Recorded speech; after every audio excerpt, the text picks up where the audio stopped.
Welcome to the Spinwhiz Comics Show. Whoa. From Raleigh, North Carolina. Join us for exclusive interviews with the publishers bringing you the newest titles in indie comics, webcomics, movies, and more. No way.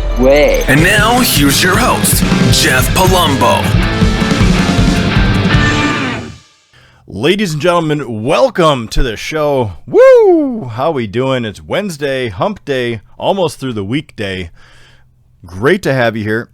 I just noticed that I was yelling because I had my headset on, and I was like, oh my gosh, that's a whole lot of audio. Hope everybody's doing well. I did my hair for you tonight. Already showered and everything. I mean, we are good to go. And it hasn't changed. I'm not going to lie to you. When you're balding, it just doesn't matter. But anyway, on tonight's show, it is going to be, I know that most times that we have been streaming, and as anywhere between, we say, we're going to be on for 30 minutes. It ends up being like an hour and 20 minutes because we get to talking and nerding out and all sorts of stuff. Tonight, we have to be done in 29 minutes because our boy's got to go. He's got life stuff, like all of us. But that's fine because if you like it, you can share it, and anybody can watch it to their heart's content. B, it'll be up on YouTube next week. And C, I'm sure if we ask Kenny to come back, he will.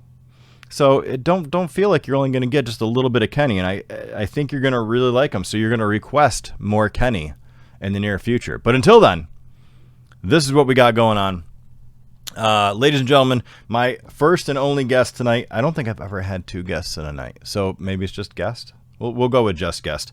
My guest tonight, Kenny Groom. He actually is an amazing writer, has some great content on Spinwhiz Comics with Low Life and Broken, which I will make sure that I link to you here shortly.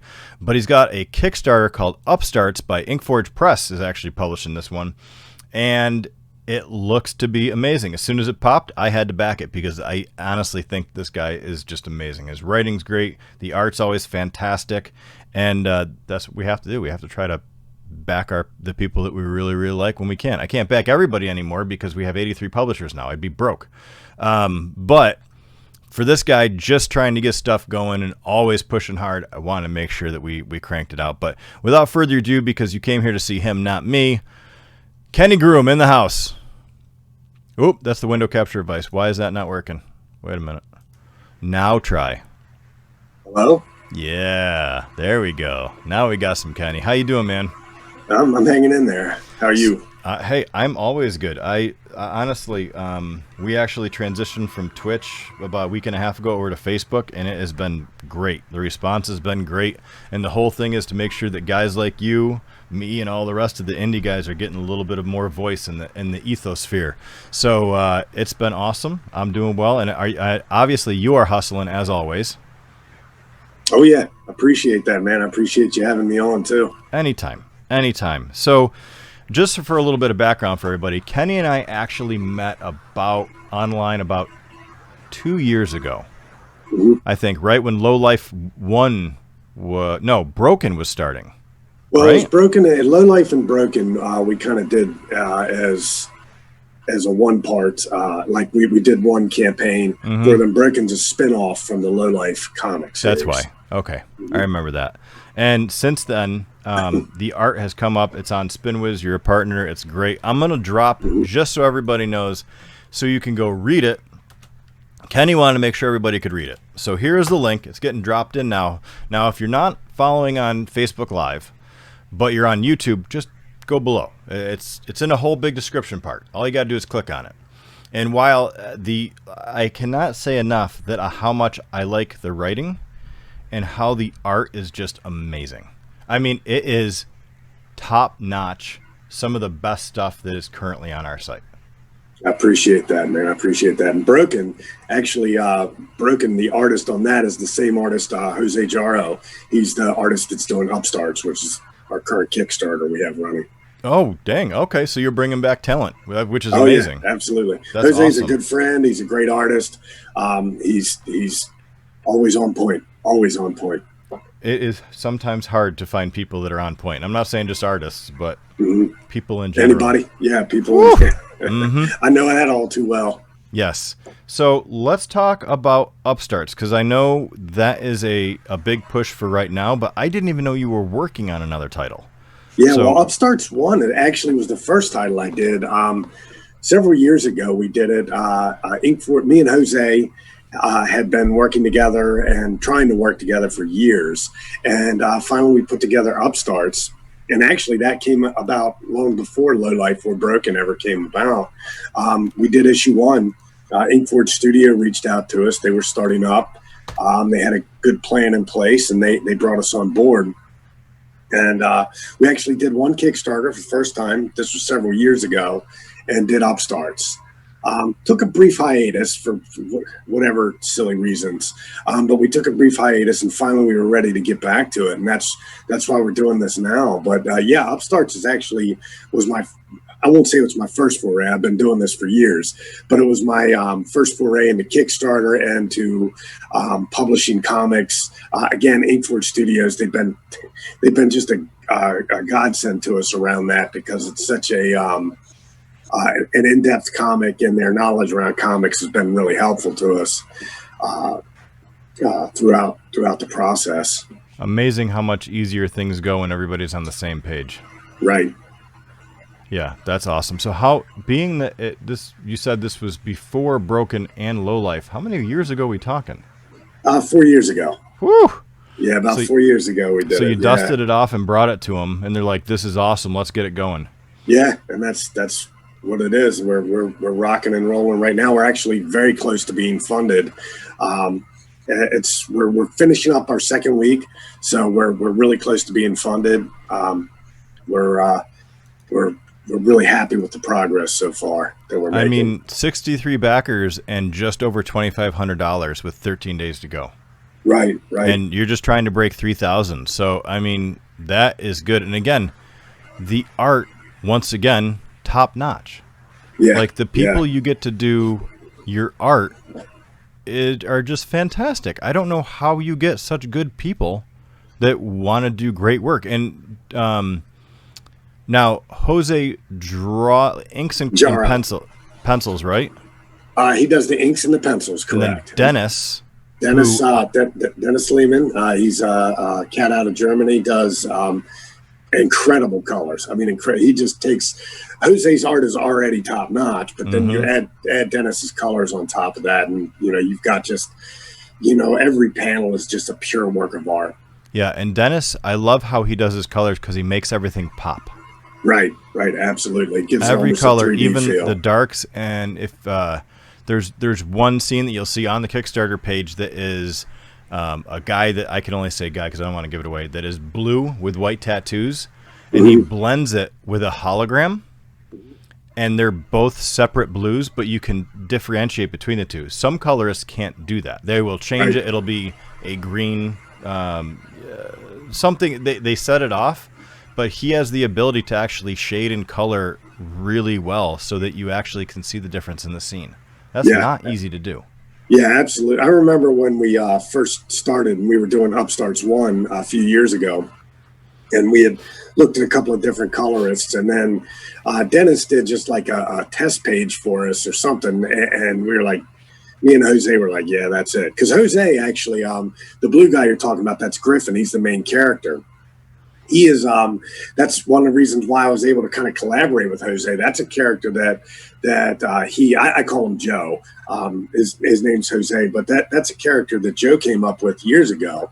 And I had created this sci-fi world, and I said, your character Griffin would be a perfect fit as the main character for this. So he jumped on board. But anyway, forgot where I was going with this. That's kind of the joys of being a writer. Sometimes your mind goes left and right. The really, differences really fast. Between the dark blues, the light blues, and the shading. Yeah, and Dennis did that, man, and we saw it, and Jose reached out to me. He was like, man, he goes, I can't see hardly anybody else actually coloring my character besides this guy. And I was like, yeah, I agree. I totally agree, man. He really, really made the picture, the pages just pop. Yeah, they do. Do you want to give the elevator pitch of what Startups is about? All right, so it's Upstarts it's a far-flung sci-fi comedy about a group of security officers, basically, in a city in outer space, floating on an asteroid. And their whole job is to literally just, if they see criminals, to report them, to eliminate them with extreme prejudice. They don't do any investigation. They don't do any detective work. They're not supposed to anyway. It's just move on with things. So what happens is the intergalactic network is called the Tube, and the main character Griffin wants to be a star on the Tube, but he has 2 subscribers. Well, a serial killing monster called a Mancanical attacks the city. Griffin steps up to save the day, and somehow accidentally gets this whole unit cast as intergalactic celebrities. They become famous, and they're obviously trending. Now we're talking about things on a galactic scale now in a far-flung future. So you're talking about billions of people watching them, and now they have to investigate and bring this serial killer to justice, this serial killing monster to justice, the old-fashioned way. So they have to actually do detective work, police work, things like that.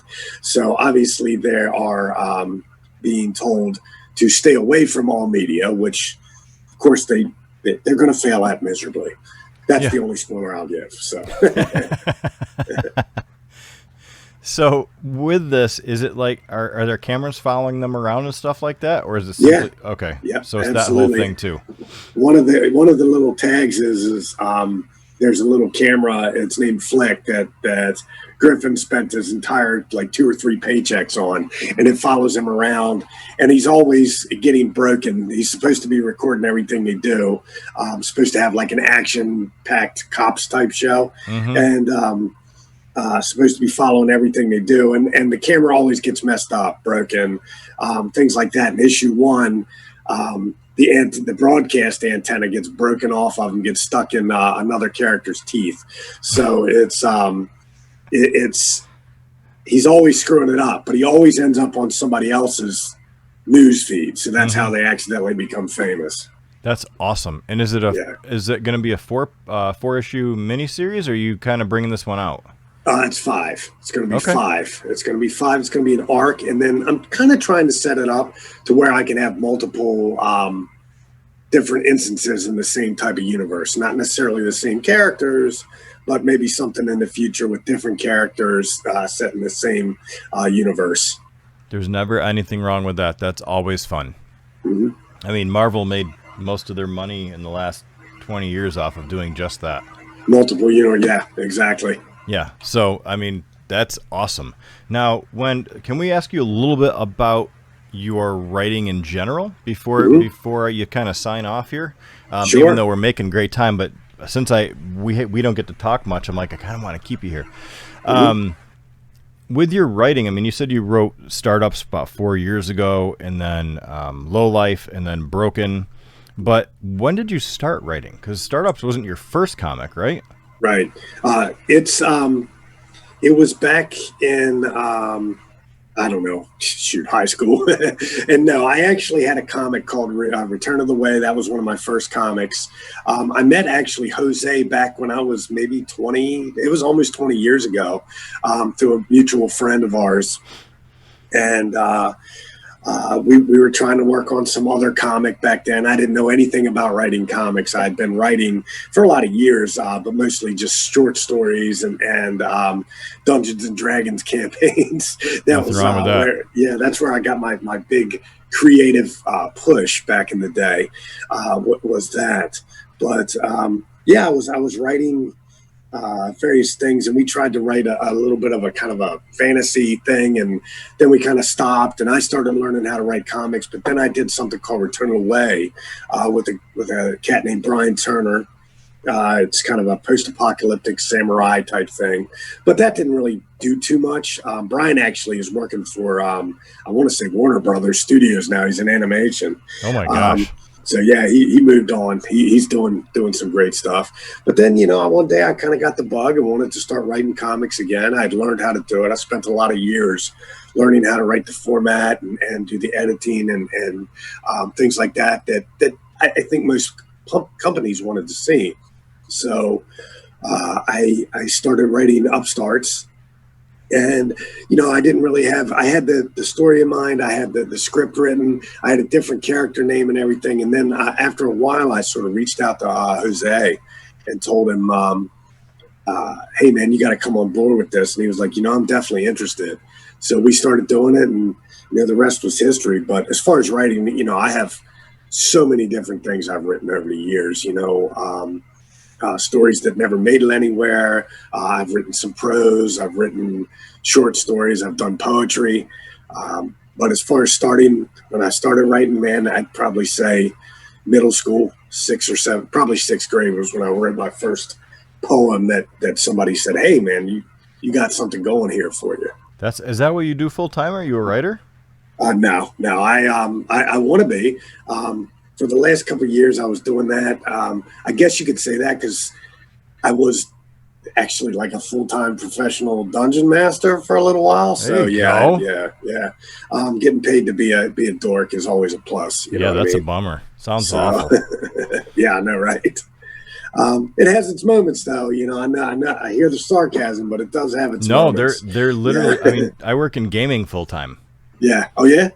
I mean, you can't really. I work. I help out Lenovo with all their esports stuff and help schools build esports programs. Oh, so that's awesome. When it comes to nerdy, man, there is no disrespect there. Trust me. With comic books and gaming, I have the gambit. The only thing I don't get me wrong. I love a good D&D campaign, but I'm an awful DM. Awful. Yeah, I was an awful player, and somehow I ended up being a good DM. That was the weird part. So I think it's because every time I looked at a DM, I was like, I feel like you could have told this story better. Or that not to sound arrogant or anything, but like, that's just what I did, you know. And plus, none of my friends ever wanted to do it, so I was always stuck doing it, and you know, just kind of going from there. With being a player, I always got bored. So I said, you know what? Let me just be a DM. I can talk to my heart's content if I'm a DM. Yeah, and I'm a decent writer. I wouldn't say good by any means. I'm an okay writer. But obviously with my background, it's much more sales and marketing than I have gotten into writing. A lot of my writing is just creative writing for marketing and stuff like that. But I will say when it comes to D&D, my favorite thing is just messing with the DM. Oh yeah. Like just doing things in game that they just look at me and they're like, you are a son of a, like, oh, just enough where they know that I'm messing with them. Not enough. I never mess it up enough where it takes it offline. Right. But I will do something just to see if I can screw with the DM, and you know, and that's part of my fun. Or I'll min-max a character, and you'll be like, son of a, like, really? Really? Don't feel bad. Most people min-max nowadays, even if they say we're not going to min-max. Oh, everybody's going to min-max. Yeah. They'll be like, I'm playing this old man. I'm going to do this, and then they've got a 20 strength, and I'm like, okay, you know, if you're a frail old man, you can't lift 650 pounds, man. That makes sense. That's what you call min-maxing. Yeah. Those are the good old. I mean, I don't think I haven't done a good D&D campaign probably for about a year and a half. And it's one of those things that I would love to do online, but good DMing and good games take hours. I don't think people understand that you're looking at like sometimes a 3 to 4 hour night, or if you do a day one, like just a short story, then you're there for 8 hours. Yeah, I did they had there's a local store, a local game shop called Krypton Games. They did it was the, what do you call it, the Extra Life charity thing late last year, where you know you play for, you know, however many hours you can, and people donate and whatnot. And they asked me to come do a DM session for them, and we ran for, I think it was about 9 hours before I was like, all right, guys, I'm done. I can't do this no more. 9 hours. It was 9 hours, and I ended up with, like, I mean, there were so many people in that place. I ended up with I think 9 players, and that's just too much. And that's a big party. Yeah, I managed to hold it together and just kind of made stuff up as I went along, and they all loved it. It was a great time. But initiative rolls alone take 20 minutes. Yeah, I know, right? I had a real organized way. I had a paper. I said everybody roll and started counting backwards. It was crazy. That's So, but yeah, awesome. it was funny, and me kind of screaming voices, trying to scream voices over the din of all the people around in this game store was insane. So it was a good time. Good time was had by all. So do you take any of these stories that you DM and want to turn them into comics, or vice versa? If you have a comic idea, will you ever roll it into a DM Yeah, and use some rules absolutely. just to kind of play test it?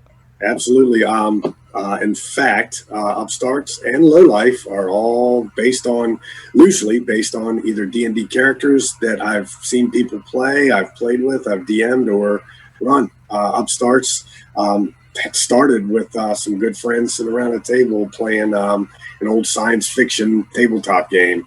Lowlife, the exact same thing. Exact same thing. That's awesome. Yeah. A lot of one of my buddies is doing the same thing. He made an actual tabletop game. hmm Oh, yeah. And What's the game called? I will send it to you because I don't want to butcher the name. Okay. I don't know if it was in Kickstarter. I don't know if he released it yet, but I'll ping it to you. Okay. I mean, it did well enough in Kickstarter that people were asking. They loved the art that were in the cross pages or whatever you call them in a D&D book. I don't know whether they're cross pages or what they're called, but every 17 or 20 pages they have a character view or they have some Right. sort of comic-esque type layout. Right. Yeah, gotcha. And people really liked that, and they're like, "Hey, is this a comic?" And he's like, "No, should it be?" And everybody's like, "Yeah." Yeah. So now he's starting to make a graphic novel about it, Awesome. and Awesome. I think that's great. And I think the best thing about right now for all indie guys or girls, I use guys as a royal guys, but it is the fact that you and I can quite literally start typing and write a story. I mean, and put it on the internet and see what people think. Yeah. Obviously, it helps to have some payment for artists and stuff like that if you really want it to go somewhere. Yeah. But at the same time, if somebody likes your story, somebody might come by and pick it up. Now, granted, that's few and far between, but also that people, if they like you and your content, which they obviously do because you have a following that's giving you cash for your Kickstarter, Right. then that just makes writing even better. It's not necessarily about Yeah. the money. I mean, it's great to make money on comics. Don't get me wrong. Right. I hope to do it someday myself. Yeah, me too. But for people to just come up and be like, I love your story, love the art, like, is that what really propels you to do another one? A lot of times, yeah. It feels really good. It got to a point too, though, where again, I mentioned, I think before we started, writing these stories kind of became compulsory for me more than anything. Like I wanted to do them, and I have enough contacts in the industry. That's where I'm good. I'm good at reaching out, finding artists, discovering the talent. And I've had enough successful campaigns, Kickstarters, that generally artists are willing to take a chance and work with me. I mean, Jose, I knew Jose personally on a personal level. It's not just an artist that I reach out to. He and I are actually pretty good friends. Excuse me. Yeah, I knew Jose on a personal level, and because of that, I'm able to work with him. And I'm very fortunate. Again, Inkforge has been really good to us to allow us to continue working together by helping to fund us to do that. Because obviously Jose is so good that he's in high demand right now. But yeah, like with Lowlife, there's artists they took a chance on me. The artist in that, Emelina, she took a chance, and it paid off for her. And same thing with Broken. Joe actually took a chance on me. Joe Jose, he did Broken. He took a chance, and I was able to get him paid, and people were able to kind of follow us, and it worked out for us. And it's going to continue because they're great stories, it's great art, and you have the full package. And Right. honestly, people who meet you or meet these guys are going to like you and be like, I just want to back him because I like him. He's a good dude. He's down to earth, and you're going to keep cranking out content. So we're about to wrap up per your request, because I'm pretty sure we could talk for hours and nerd out. Yeah, I feel like we could, man. But yeah, like I I'm say, sure I we could. gotta wrap soon. Are anything else you want to talk about before we leave? Not really. I could talk about all my problems or my. No, I'm just kidding. That's a completely different stream. I could lay on that. I could lay on the couch if that's what you're offering, you know, and then do that that whole psychological delve.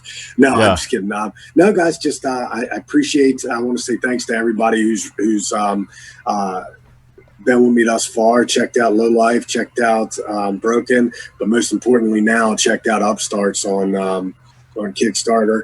I'm sure Jeff here is going to be posting the link to that, and yeah, keep it going, guys. We're really close to making it, and thanks to everybody who's helping us spread the word. Especially thanks to you, man, for having me on here. Hey, it is honestly my pleasure. I've been trying to get you on for a while, and I'm just happy everything's synced up and that you're taking time out of your schedule to make it happen. So the links are in chat, everybody. If you're on YouTube, they're below. Kenny, hang out with me just 1 second. I want to sign off with everybody, and then I'll be right back. Thanks for being here. Man. Yeah, man. I'll be right back to you, my friend. Ladies and gentlemen, thanks so much for being here. Short show tonight, and I didn't want it to be. Kenny, obviously, like I said, he and I could probably have a couple drinks and talk about all sorts of crazy nerdiness that goes on. And maybe we'll get him on for another time. Maybe it's one of those Saturdays where I bring a bunch of people in and it's just like a party and people just keep talking and we'll have a whole big thing. But his content, I'm telling you, is top notch. I don't have to say any of this stuff. I mean, I own the distribution platform. I don't own his content. It really is that good. Links are in the chat. I hope you have a good time. Thank you again for Kenny for making time for us and for this show. That's great. We are done for tonight. We'll be back on on Sunday. And then we actually have a Sunday, a Wednesday, and another Sunday that are already booked, which is fantastic. And I think that's great. So keep those coming. If you're an indie creator, let me know. Give me a shout out. Let me know you're around. Let me see your content. Let's get you on the site. And until then, I hope everybody has a wonderful night. I hope you have a great weekend, and we'll see you on Sunday night. Have a great time. We'll talk to you soon. Later.